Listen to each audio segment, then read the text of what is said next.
Halo, Assalamualaikum warahmatullahi wabarakatuh. Saya Arya Mulyani dengan NIM 289205045 dari Prodi Manajemen semester 5. Di sini saya akan membahas tentang mata kuliah analisa laporan keuangan oleh dosen pengampu yaitu Ibu Iva Masrifa SEME.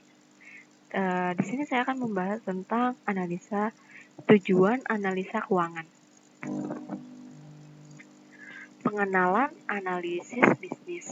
Analisis laporan keuangan atau disebut financial statement analysis merupakan aplikasi dari alat dan teknik analitis untuk laporan keuangan bertujuan umum dan data-data yang berkaitan untuk menghasilkan estimasi dan kesimpulan yang bermanfaat dalam analisis bisnis. Sedangkan analisis bisnis sendiri adalah analisis atas prospek dan risiko perusahaan untuk kepentingan pengambilan keputusan bisnis. Analisis bisnis berguna untuk membantu pengambilan keputusan dengan menstrukturkan tugas analisis atau lingkungan bisnis perusahaan, strateginya, serta posisi dan kinerja keuangannya. Jenis-jenis analisis bisnis. Analisis laporan keuangan merupakan bagian penting dan tak terpisahkan dari analisis bisnis. Tujuan analisis bisnis adalah untuk meningkatkan pengambilan keputusan bisnis dengan mengevaluasi informasi yang tersedia tentang situasi keuangan perusahaan, manajemennya, rencana dan strateginya, serta lingkungan bisnisnya. Analisis bisnis diterapkan dalam banyak bentuk dan merupakan suatu bagian penting dari keputusan analisis efek, penasehat investasi, manajer reksadana atau fund manager, banking investasi atau investment banker, pemerintah kredit atau credit creators, bankir korporasi atau corporate bankers, dan investor individual. Analisis kreditor atau creditors meminjamkan dana kepada semua perusahaan dan menerima janji pembayaran kembali atas dana mereka dan bunganya. Analisis ekuitas yaitu investor ekuitas atau equity investor menyediakan dana kepada perusahaan sebagai balasan atas risiko dan imbalan kepemilikan. Kegunaan lain dari analisis bisnis.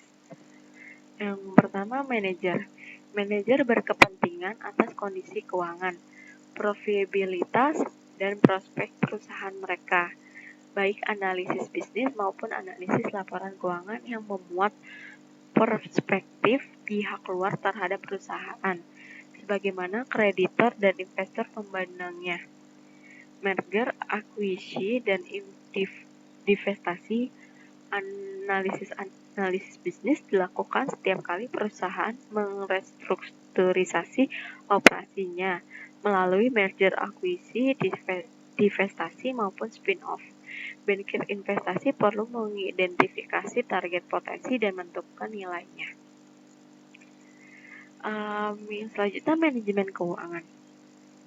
Manajer harus mengevaluasi dampak keputusan dan kebijakan dividen terhadap nilai perusahaan.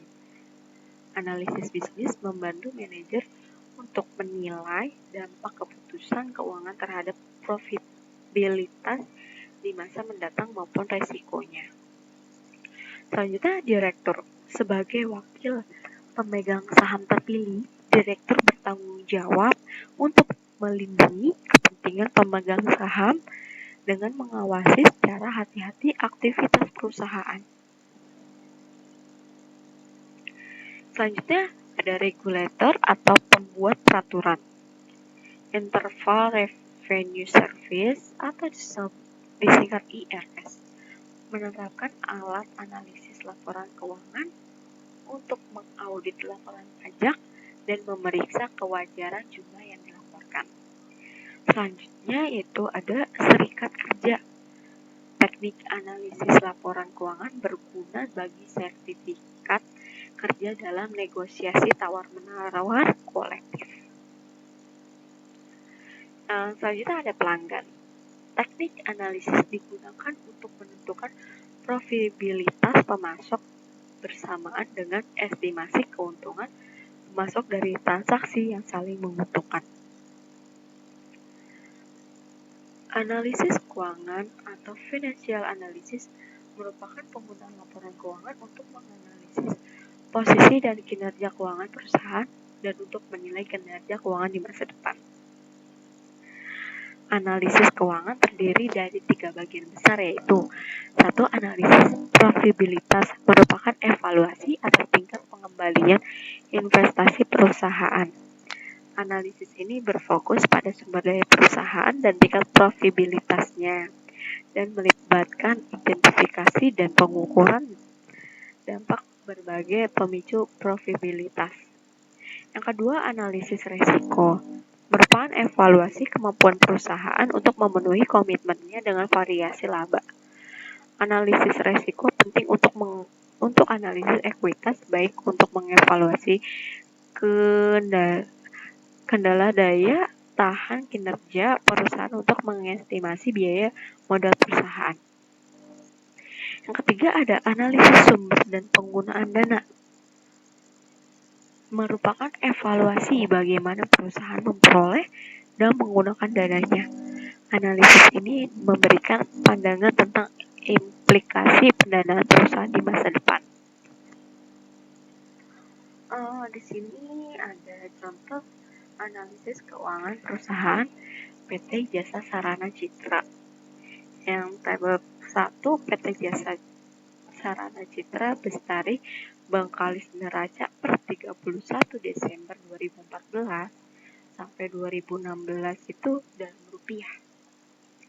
Nah, jadi teman-teman kita bisa lihat ada tabel untuk bisa melihat keuangannya itu dari 2014, 2015, dan 2016. Di sini kita kelompokkan berdasarkan aktiva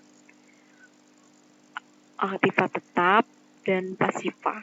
Nah, ini kita bisa lihat ya, bagaimana di tahun 2014 itu aktiva lancar kita sangat tinggi dan kemudian menurun di 2015 dan meningkat sedikit di 2016.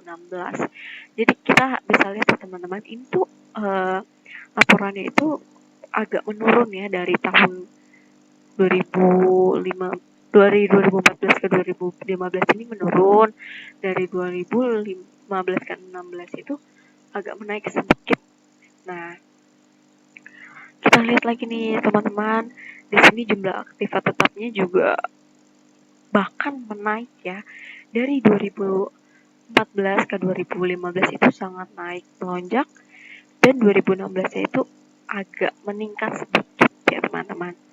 Dan kita lihat di pasifa kewajiban modalnya itu mungkin menaik teman-teman. Jadi 2014 itu kita bisa lihat, dan 2015 itu sangat amat melonjak.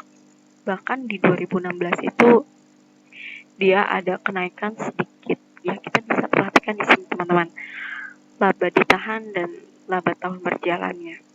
Jadi total modalnya itu memang dari 2014 ke 2016 itu sangat melonjak dengan pesat.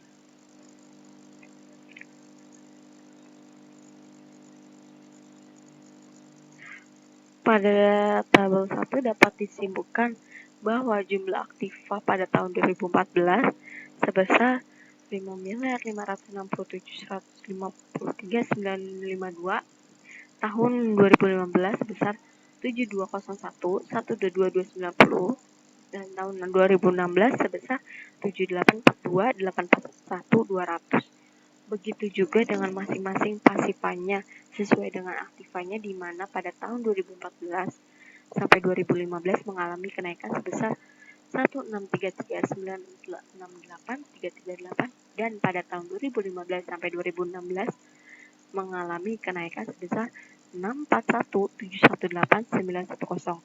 Dengan jumlah tersebut dapat diketahui bahwa kenaikan 2014 sampai 2016 lebih tinggi dibandingkan 2015 dan 2016. Sekian teman-teman penjelasan dari saya. Apabila ada salah kata, mohon dimaafkan. Wabillahi taufiq wa hidayah. Wassalamualaikum warahmatullahi wabarakatuh.